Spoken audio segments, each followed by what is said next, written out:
ओम शांति। 3 अप्रैल 2025 के ईश्वरीय महावाक्य। पहले सुनते हैं मुरली के मुख्य पॉइंट्स। बाबा ने कहा, अभी तुमने हेवन में जाने का रास्ता जान लिया है। तुम बच्चों की दिल उस गाइड से लगी हुई है जो हेवन का फाटक खोलते हैं, इसलिए तुमको बहुत खुशी रहनी चाहिए। लेकिन पहले स्वर्ग के द्वार चलने के लायक भी बनना है।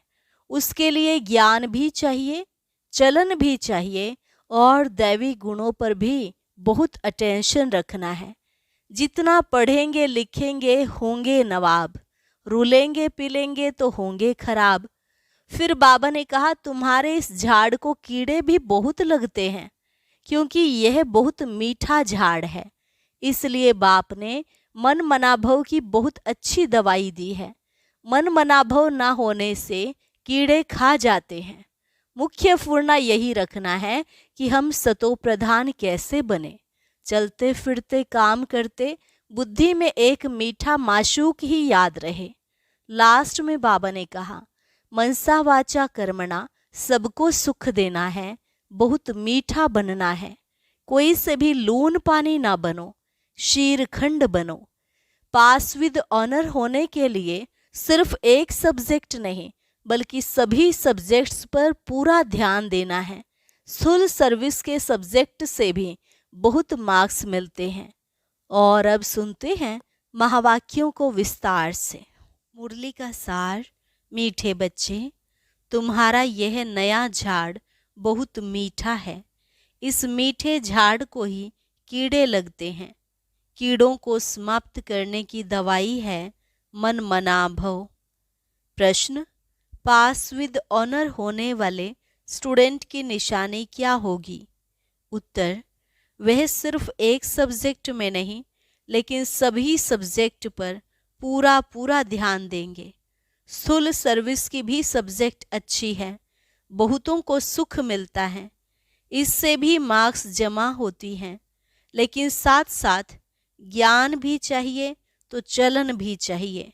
दैवी गुणों पर पूरा अटेंशन हो, ज्ञान योग पूरा हो, तब पास विद ऑनर हो सकेंगे। गीत, ना वह हमसे जुदा होंगे ना उनकी उल्फत दिल से निकलेगी। ओम शांति। बच्चों ने क्या सुना? बच्चों की किससे दिल लगी हुई है? गाइड से। गाइड क्या दिखलाते हैं? स्वर्ग में जाने का गेट दिखलाते हैं। बच्चों को नाम भी दिया है गेटवे टू हेवन। स्वर्ग का फाटक कब खुलता है? अभी तो हेल है ना। हेवन का फाटक कौन खोलते हैं और कब, यह तुम बच्चे ही जानते हो। तुमको सदैव खुशी रहती है, हेवन में जाने लिए रास्ता तुम जानते हो। मेले प्रदर्शनी द्वारा तुम यह दिखलाते हो कि मनुष्य स्वर्ग के द्वार कैसे जा सकते हैं। चित्र तो तुमने बहुत बनाए हैं। बाबा पूछते हैं, इन सब चित्रों में कौन सा ऐसा चित्र है जिससे हम किसको भी समझा सकें कि यह है स्वर्ग में जाने का गेट। गोले सृष्टि चक्र के चित्र में स्वर्ग जाने का गेट सिद्ध होता है। यही राइट है। ऊपर में उस तरफ है नरक का गेट, उस तरफ है स्वर्ग का गेट। बिल्कुल क्लियर है। यहाँ से सब आत्माएं भागती हैं शांति धाम, फिर आती हैं स्वर्ग में। यह गेट है। सारे चक्र को भी गेट नहीं कहेंगे। ऊपर में जहाँ संगम दिखाया है वह है पूरा गेट, जिससे आत्माएं निकल जाती हैं, फिर नई दुनिया में आती हैं। बाकी सब शांति धाम में रहती हैं। कांटा दिखाता है, यह नरक है, वह स्वर्ग है। सबसे अच्छा फर्स्ट क्लास समझाने का यह चित्र है। बिल्कुल क्लियर है, गेटवे टू हेवन। यह बुद्धि से समझने की बात है ना। अनेक धर्मों का विनाश और एक धर्म की स्थापना हो रही है। तुम जानते हो हम सुख धाम में जाएंगे, बाकी सब शांति धाम में चले जाएंगे। गेट तो बड़ा क्लियर है। यह गोला ही मुख्य चित्र है। इसमें नरक का द्वार, स्वर्ग का द्वार बिल्कुल क्लियर है। स्वर्ग के द्वार में जो कल्प पहले गए थे वही जाएंगे, बाकी सब शांति द्वार चले जाएंगे। नरक का द्वार बंद हो, शांति और सुख का द्वार खुलता है। सबसे फर्स्ट क्लास चित्र यह है। बाबा हमेशा कहते हैं त्रिमूर्ति, दो गोले और यह चक्र फर्स्ट क्लास चित्र है।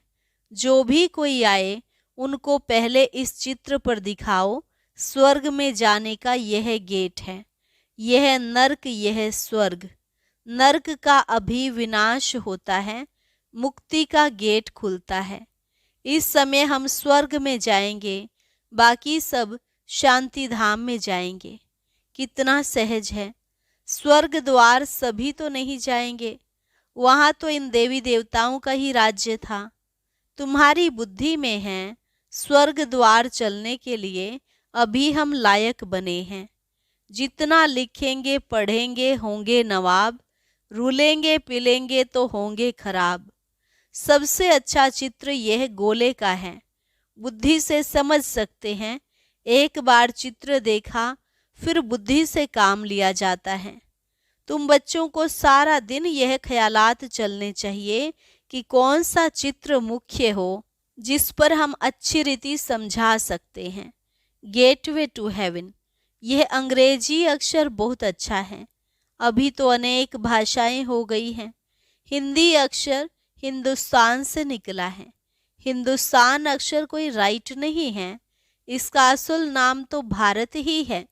भारत खंड कहते हैं।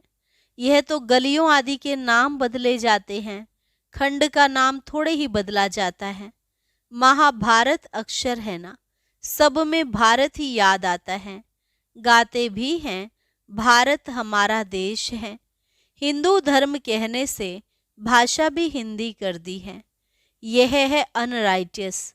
सतयुग में था सच ही सच, सच पहनना, सच खाना, सच बोलना। यहाँ सब झूठ हो गया है। तो यह गेटवे टू हेवन अक्षर बहुत अच्छा है। चलो हम आपको स्वर्ग जाने का गेट बताएं। कितनी भाषाएं हो गई हैं। बाप तुम बच्चों को सदगति की श्रेष्ठ मत देते हैं। बाप की मत के लिए गायन है, उनकी गत मत न्यारी। तुम बच्चों को कितनी सहज मत देते हैं। भगवान की श्रीमत पर ही तुमको चलना है। डॉक्टर की मत पर डॉक्टर बनेंगे, भगवान की मत पर भगवान भगवती बनना होता है भी भगवानुवाच। इसलिए बाबा ने कहा था पहले तो यह सिद्ध करो कि भगवान किसको कहा जाता है। स्वर्ग के मालिक जरूर भगवान भगवती ही ठहरे। ब्रह्म में तो कुछ है नहीं। स्वर्ग भी यहाँ, नरक भी यहाँ होता है। स्वर्ग नरक दोनों बिल्कुल न्यारे हैं। मनुष्यों की बुद्धि बिल्कुल तमोप्रधान हो गई है, कुछ भी समझ से नहीं है। सतयुग को लाखों वर्ष दे दिया है, कलयुग के लिए कहते हैं 40,000 वर्ष पड़े हैं। बिल्कुल ही घोर अंधियारे में हैं। अभी तुम बच्चे जानते हो बाप हमको हेवन ले जाने के लिए ऐसा गुणवान बनाते हैं। मुख्य फुरना ही यह रखना है कि हम सतो प्रधान कैसे बने। बाप ने बताया है मामेकम याद करो। चलते फिरते काम करते बुद्धि में यह याद रहे। आशिक माशुक भी कर्म तो करते हैं ना, भक्ति में भी कर्म तो करते हैं ना। बुद्धि में उनकी याद रहती है। याद करने के लिए माला फेरते हैं। बाप भी घड़ी घड़ी कहते हैं मुझ बाप को याद करो। सर्वव्यापी कह देते तो फिर याद किसको करेंगे। बाप समझाते हैं तुम कितने नास्तिक बन गए हो, बाप को ही नहीं जानते हो। कहते भी हो ओ गॉड फादर, परंतु वह है कौन यह जरा भी पता नहीं है। आत्मा कहती है ओ गॉड फादर, परंतु आत्मा क्या है? आत्मा अलग है। उनको कहते हैं परम आत्मा, अर्थात सुप्रीम। ऊंच ते ऊंच सुप्रीम सोल परम आत्मा। एक भी मनुष्य नहीं जिसको अपनी आत्मा का ज्ञान हो। मैं आत्मा हूँ, यह शरीर है, दो चीज तो है ना। यह शरीर 5 तत्वों का बना हुआ है। आत्मा तो अविनाशी एक बिंदी है, वह क्या चीज से बनेगी? इतनी छोटी बिंदी है, साधु संत आदि कोई को पता नहीं। इसने तो बहुत गुरु किए, परंतु कोई ने यह नहीं सुनाया कि आत्मा क्या है, परम पिता परमात्मा क्या है। ऐसे नहीं सिर्फ परमात्मा को नहीं जानते, आत्मा को भी नहीं जानते। आत्मा को जान जाए तो परमात्मा को फट से जान जाए। बच्चा अपने को जाने और बाप को न जाने तो चल कैसे सकते? तुम तो अभी जानते हो आत्मा क्या है, कहाँ रहती है। डॉक्टर लोग भी इतना समझते हैं, वह सूक्ष्म है, इन आँखों से देखी नहीं जाती। फिर शीशे में बंद करने से देख कैसे सकेंगे? दुनिया में तुम्हारी जैसी नॉलेज कोई को नहीं है। तुम जानते हो आत्मा बिंदी है, परमात्मा भी बिंदी है। बाकी हम आत्माएं पतित से पावन, पावन से पतित बनती है। वहाँ तो पतित आत्मा नहीं रहती है, वहाँ से सब पावन आते हैं, फिर पतित बनते हैं, फिर बाप आकर पावन बनाते हैं। यह बहुत ही सहजते सहज बात है। तुम जानते हो हमारी आत्मा 84 का चक्र लगाए अब तमो प्रधान बन गई है। हम ही 84 जन्म लेते हैं, एक की बात नहीं है। बाप कहते मैं समझाता इनको हूँ, सुनते तुम हो। मैंने इनमें प्रवेश किया है, इनको सुनाता हूँ, तुम सुन लेते हो। यह है रथ। तो बाबा ने समझाया है, नाम रखना चाहिए गेटवे टू हेवन, परंतु इसमें भी समझाना पड़े कि सतयुग में जो देवी देवता धर्म था वह अब प्रायः लोप है, कोई को पता नहीं है। क्रिश्चियन भी पहले सतो प्रधान थे, फिर पुनर्जन्म लेते लेते तमो प्रधान बनते हैं। झाड़ भी पुराना जरूर होता है, यह वैरायटी धर्मों का झाड़ है। झाड़ के हिसाब से और सब धर्म वाले आते ही पीछे हैं। यह ड्रामा बना बनाया है, ऐसे थोड़े ही कोई को टर्न मिल जाएगा सतयुग में आने का। नहीं, यह तो अनादि खेल बना हुआ है। सतयुग में एक ही आदि सनातन प्राचीन देवी देवता धर्म था। अब तुम बच्चों की बुद्धि में है कि हम स्वर्ग में जा रहे हैं। आत्मा कहती है हम तमो प्रधान हैं तो घर कैसे जाएंगे, स्वर्ग में कैसे जाएंगे? उसके लिए सतो प्रधान बनने की युक्ति भी बाप ने बतलाई है। बाप कहते हैं मुझे ही पतित पावन कहते हैं। अपने को आत्मा समझ बाप को याद करो। भगवान वाच लिखा हुआ है। यह भी सब कहते रहते हैं क्राइस्ट से इतने वर्ष पहले भारत हेवन था, परंतु कैसे बना फिर कहाँ गया यह कोई नहीं जानते। तुम तो अच्छी रीति जानते हो, आगे यह सब बातें थोड़े ही जानते थे। दुनिया में यह भी किसको पता नहीं कि आत्मा ही अच्छी व बुरी बनती है। सभी आत्माएं बच्चे हैं, बाप को याद करते हैं। बाप सभी का माशूक है, सभी आशिक हैं। अभी तुम बच्चे जानते हो वह माशूक आया हुआ है, बहुत मीठा माशूक है, नहीं तो सभी उनको याद क्यों करते? कोई भी ऐसा मनुष्य नहीं होगा जिसके मुख से परमात्मा का नाम नहीं निकले, सिर्फ जानते नहीं हैं। तुम जानते हो आत्मा अशरीरी है, आत्माओं की भी पूजा होती है ना। हम जो पूज्य थे वह फिर अपनी ही आत्मा को पूजने लगे। हो सकता है आगे जन्म में ब्राह्मण कुल में जन्म लिया हो। श्रीनाथ को भोग लगता है, खाते तो पुजारी लोग हैं। यह सब है भक्ति मार्ग। तुम बच्चों को समझाना है स्वर्ग का फाटक खोलने वाला बाप है, परंतु खोले कैसे, समझावे कैसे? भगवानो वाच है तो जरूर शरीर द्वारा वाच होगी ना। आत्मा ही शरीर द्वारा बोलती है, सुनती है। यह बाबा रेजगारी बताते हैं।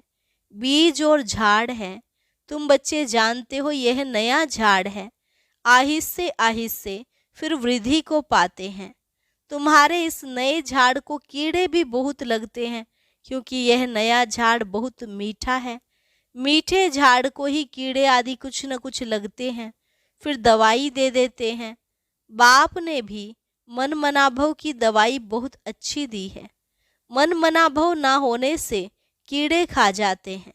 कीड़े वाली चीज क्या काम आएगी, वह तो फेंकी जाती है। कहाँ ऊंच पद कहाँ नीच पद, फर्क तो है ना। मीठे बच्चों को समझाते रहते हैं, बहुत मीठे मीठे बनो, कोई से भी लून पानी ना बनो, शीरखंड बनो। वहाँ शेर बकरी भी शीरखंड रहते हैं, तो बच्चों को भी शीरखंड बनना चाहिए। परंतु कोई की तकदीर में ही नहीं है तो तदबीर भी क्या करें, नापास हो जाते हैं। टीचर तो पढ़ाते हैं तकदीर ऊंच बनाने, टीचर पढ़ाते तो सबको हैं, फर्क भी तुम देखते हो। स्टूडेंट क्लास में जान सकते हैं कौन किस सब्जेक्ट में होशियार है। यहाँ भी ऐसे हैं, स्कूल सर्विस की भी सब्जेक्ट तो है ना। जैसे भंडारी है, बहुतों को सुख मिलता है, कितना सब याद करते हैं। यह तो ठीक है, इस सब्जेक्ट से भी मार्क्स मिलती हैं, लेकिन पास विद ऑनर होने के लिए सिर्फ एक सब्जेक्ट में नहीं, सब सब्जेक्ट में पूरा ध्यान देना है। ज्ञान भी चाहिए, चलन भी चाहिए, दैवी गुण भी चाहिए। अटेंशन रखना अच्छा है। भंडारी के पास भी कोई आए तो कहे मन मना भव, शिव बाबा को याद करो तो विकर्म विनाश होंगे और तुम स्वर्ग के मालिक बन जाएंगे। बाप को याद करते औरों को भी परिचय देते रहें। ज्ञान और योग चाहिए, बहुत इजी है, मुख्य बात ही है यह। अंधों की लाठी बनना है। प्रदर्शनी में भी किसको ले जाओ, चलो हम आपको स्वर्ग का गेट दिखाएं। यह नरक है, वह स्वर्ग है। बाप कहते हैं मुझे याद करो, पवित्र बनो, तो तुम पवित्र दुनिया के मालिक बन जाएंगे। मन मना भव, हूबहू तुमको गीता सुनाते हैं, इसलिए बाबा ने चित्र बनाया है। गीता का भगवान कौन, स्वर्ग का गेट कौन खोलते हैं, खोलता है शिव बाबा। श्री कृष्ण उस गेट से पार करता है। मुख्य चित्र है ही दो, बाकी तो रेजगारी है। बच्चों को बहुत मीठा बनना है, प्यार से बात करनी है, मनसा वाचा कर्मणा, सबको सुख देना है। देखो भंडारी सबको खुश करती है, तो उनके लिए सौगात भी ले आते हैं। यह भी सब्जेक्ट है ना, सौगात आकर देते हैं। वह कहती है हम तुमसे क्यों लूं, फिर तुम्हारी याद रहेगी।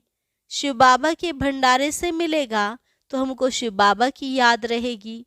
अच्छा, मीठे मीठे सिकिलधे बच्चों प्रति मात पिता बाप दादा का याद प्यार और गुड मॉर्निंग। रूहानी बाप की रूहानी बच्चों को नमस्ते, रूहानी बच्चों की रूहानी बाप दादा को नमस्ते नमस्ते, गुड मॉर्निंग। धारणा के लिए मुख्य सार। पहली पॉइंट, अपनी ऊंच तकदीर बनाने के लिए आपस में बहुत बहुत शीरखंड मीठा होकर रहना है, कभी लून पानी नहीं होना है, सभी सब्जेक्ट पर पूरा अटेंशन देना है। दूसरी पॉइंट, सदगति के लिए बाप की जो श्रेष्ठ मत मिली है उस पर चलना है और सबको श्रेष्ठ मत ही सुनानी है। स्वर्ग में जाने का रास्ता दिखाना है। वरदान, हर आत्मा को हिम्मत उल्लास दिलाने वाले रहम दिल विश्व कल्याणकारी भव। हर आत्मा को हिम्मत उल्लास दिलाने वाले रहम दिल विश्व कल्याणकारी भव। कभी भी ब्राह्मण परिवार में किसी कमजोर आत्मा को तुम कमजोर हो ऐसे नहीं कहना। आप रहम दिल विश्व कल्याणकारी बच्चों के मुख से सदैव हर आत्मा के प्रति शुभ बोल निकलने चाहिए, दिल शिकस्त बनाने वाले नहीं। चाहे कोई कितना भी कमजोर हो, उसे इशारा या शिक्षा भी देना हो तो पहले समर्थ बनाकर फिर शिक्षा दो। पहले धरनी पर हिम्मत और उत्साह का हल चलाओ, फिर बीज डालो तो सहज हर बीज का फल निकलेगा। इससे विश्व कल्याण की सेवा तीव्र हो जाएगी।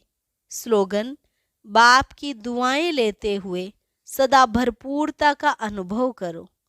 बाप की दुआएं लेते हुए सदा भरपूरता का अनुभव करो।